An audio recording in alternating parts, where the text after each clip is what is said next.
Hello നമസ്കാരം, ഏവർക്കും പുതിയൊരിടിയിലേക്ക്. ഇന്ന് ഞാൻ വന്നിരിക്കുന്നത് ബിഗ് ബോസ് മലയാളം സീസൺ 6ൻ്റെ ഇന്നത്തെ പ്രൊമോ വീഡിയോ അപ്ഡേഷനുമായിട്ടാണ്.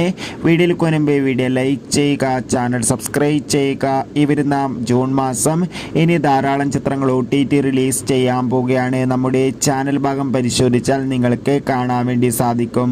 എല്ലാ ബിഗ് ബോസ് ആരാധകരും ഏറെ ആകാംക്ഷയോടെയാണ് ബിഗ് ബോസ് മലയാളം സീസൺ 6ൻ്റെ ഓരോ ദിവസത്തെയും ഓരോ അപ്ഡേഷൻ അറിയാൻ വേണ്ടി കാത്തിരുന്നത്. അങ്ങനെ കാത്തിരിപ്പിനൊടുവിൽ നാളത്തെ പ്രൊമോ വീഡിയോ ഇപ്പോൾ പുറത്തുവന്നിരിക്കുകയാണ്. ബിഗ് ബോസ് മലയാളം സീസൺ 6ൽ ഇന്ന് ലാലേട്ടൻ എത്തുന്നുണ്ട്. അതോടുകൂടി ഇന്ന് വീക്കിലി എലിമിനേഷനും ഉണ്ടാകുന്നതായിരിക്കും. എന്തായാലും കാത്തിരിക്കാം ആരായിരിക്കും ഈ ആഴ്ച ബിഗ് ബോസിൽ നിന്ന് പുറത്തു പോകുക എന്ന്. നിങ്ങളുടെ ഇഷ്ട ബിഗ് ബോസ് മത്സരാർത്ഥി ആരാണ്? തീർച്ചയായും കമൻറ്റ് ബോക്സിൽ രേഖപ്പെടുത്തൂ. കൂടുതൽ സിനിമാ വാർത്തകൾക്കും ബിഗ് ബോസ് വാർത്തകൾക്കും വേണ്ടി നമ്മുടെ ചാനൽ ഇപ്പോൾ തന്നെ സബ്സ്ക്രൈബ് ചെയ്യാൻ വേണ്ടി ശ്രമിക്കുക. ബൈ.